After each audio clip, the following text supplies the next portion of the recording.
वंदे मातरम। नमस्कार, जय श्री राम। युद्ध केवल बाहर के देशों से या बाहर की जो दुश्मनी शक्तियां हैं उनसे ही नहीं, बल्कि देश के भीतर भी युद्ध लड़ना होता है। देश को सुरक्षा के लिए बाहर से जितना खतरा है, देश की सुरक्षा के लिए भीतर से भी उतने खतरे हैं। और जो सरकार रहती है, जो चौकन्नी सरकार रहती है, वो बाहर के शत्रुओं से भी लड़ती है, भीतर के शत्रुओं से भी लड़ती है। कई दफ़े बाहर के शत्रु, भीतर के शत्रु दोनों एक साथ सक्रिय होते हैं, नक्सलवाद को लेकर के भी। इसीलिए मोदी सरकार समय से पहले, मैं सोचता हूँ 10 वर्षों से निरंतर ये एंटी नक्सल रूप में जो गतिविधियां करना है, सरकार की तरफ से जो कार्रवाइयाँ करना है, उसमें मोदी सरकार सक्रिय थी। और अमित शाह जी ने अभी 31 मार्च 2026 से पहले नक्सलवाद को, नक्सलियों को भारत से ख़त्म करना, समाप्त करना। और आज की सुखद खबर है कि 27 नक्सली मारे गए हैं। और जो 27 नक्सली मारे गए हैं उसमें उनका जो महासचिव कैडर का आदमी होता है, एक महासचिव उनका था, उसका नाम था, और वो 1.5 करोड़ का उसके ऊपर इनाम था। उसको 1 करोड़ बता रहे हैं, लेकिन कुछ जगह 1.5 करोड़ तक बताया जा रहा है। 27 नक्सली जो मारे गए उसमें वो भी मारा गया, उसका नाम था केशव राव उर्फ बसव राजू। बहुत खतरनाक, ये इंजीनियर था, बताइए, 68 साल का था और इंजीनियर था। कहते हैं कि इसने लिट्टे से भी ट्रेनिंग प्राप्त की थी, बम बनाने की और वहाँ से गोरिल्ला युद्ध लड़ने की। देश के भीतर ही इस देश को नुकसान पहुंचाने के लिए कहाँ तुम अपनी कहाँ ये लोग देश की मुख्य धारा में आने के स्थान पर देश के भीतर ही तुम शस्त्रों के साथ में सरकार के विरुद्ध जा रहे हो, भारत माता को कष्ट पहुंचाने का काम कर रहे हो। इसलिए इन पर कोई रहम नहीं होना चाहिए। कुछ राजनीतिक पार्टियां पहले रही हैं, सब जानते हैं। कांग्रेस का नक्सलियों के प्रति दिग्विजय सिंह ने क्या बोला था जब नक्सलियों को मारा जा रहा था, और वो जो एक कांड हुआ था जिसमें बहुत सारे कांग्रेसी मारे गए थे, उसके बाद में यही सरकार भी उन्हीं की थी।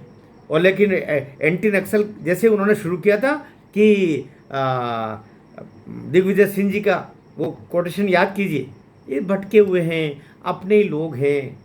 अब ये अपने लोग नहीं चलेगा, ये राष्ट्र के शत्रु हैं। और बाहर के शत्रु तो खतरनाक होते हैं, भीतर के शत्रु भी उतने ही खतरनाक होते हैं, बल्कि कई बार भीतर के शत्रु ज़्यादा खतरनाक होते हैं। इसलिए ये आज मारा गया है, 1.5 करोड़ का इसके ऊपर इनाम था। और अब प्रसन्नता की बात है कि केवल 6 ज़िले ही पूरे देश में, एक समय 38 ज़िले थे नक्सलवाद से प्रभावित, अब केवल 6 ज़िले नक्सलवाद से प्रभावित मुख्यतः माने जा रहे हैं। इन 6 ज़िलों में 4 छत्तीसगढ़ के हैं, ये हैं बीजापुर, कांकेर, नारायणपुर, सुकमा, ये 4 ज़िले। और झारखंड का केवल 1 ज़िला पश्चिम सिंहभूमि, ये 1 ज़िला अब नक्सलवाद से प्रभावित माना गया है। और महाराष्ट्र का गढ़चिरौली।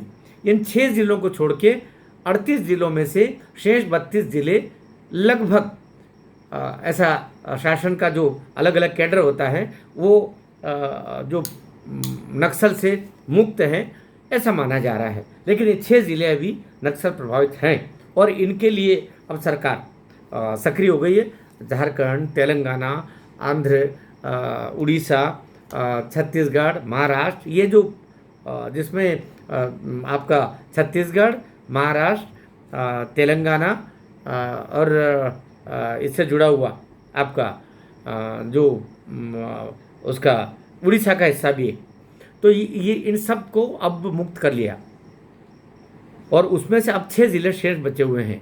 और हम उम्मीद करें कि आने वाले समय में ये जो 6 ज़िले शेष बचे हैं, शायद ये 31 दिसंबर 2025 से पहले ही ये सभी नक्सली समाप्त हो जाए। इन दिनों में जब से ये ऑपरेशन एंटी नक्सल शुरू हुआ है, ये मैं सोचता हूँ कि इतिहास में अमर हो जाएंगे अमित शाह। ये जो भी हुआ है इसमें 54 गिरफ्तार हुए हैं, 84 ने आत्मसमर्पण किया है। और अब जब ये सफाई का अभियान चल रहा है तो हलाकान में इनको बचाने वाले ये खुद ये सभी हैं। जिनको अब समाप्त होना है, इसलिए या तो मुख्य धारा में आ जाए, सरकार की विभिन्न ऐसे कहीं न कहीं चैनल्स होंगे ही सही बातचीत के, तो वे समर्पण कर दें या फिर मारे जाएंगे। और अमित शाह ये अमर होने की प्रक्रिया की तरफ है। अगर नक्सलवाद, अगर क्या निश्चित रूप से होगा, 31 मार्च 2026 डेडलाइन दी है, लेकिन उससे पहले ही नक्सलवाद समाप्त हो जाएगा। और ये कार्य अमित शाह के राजनीतिक जीवन का बहुत बड़ा उपलब्धि कारक, मोदी सरकार का तो हो ही होगा, क्योंकि प्रधानमंत्री मोदी जी हैं, उनके निर्देशन के बिना और उनके आशीर्वाद के बिना तो क्या कर सकते हैं। लेकिन अमित शाह गृह मंत्री के नाते यह एक बड़ा, जिसको मतलब फेदर ऑन द कैप होगा, उनके सिर पर एक बड़ा फुनगे ये रखी जाएगी। तो जीवन पर्यंत उनके लिए पूरे इतिहास में ये माना जाएगा कि भारत से नक्सलवाद को समाप्त करने वाला कोई एक गृह मंत्री था तो वो था अमित शाह, और एक प्रधानमंत्री उस समय था तो वे थे आदरणीय नरेंद्र मोदी। इसलिए प्रतीक्षा कीजिए और सरकार का साथ दीजिए। विदेशी दुश्मनों से हम लड़ ही रहे हैं, देश के भीतर जो दुश्मन हैं उनसे भी लड़ने के लिए सरकार के साथ खड़े होइए। भारत माता की जय।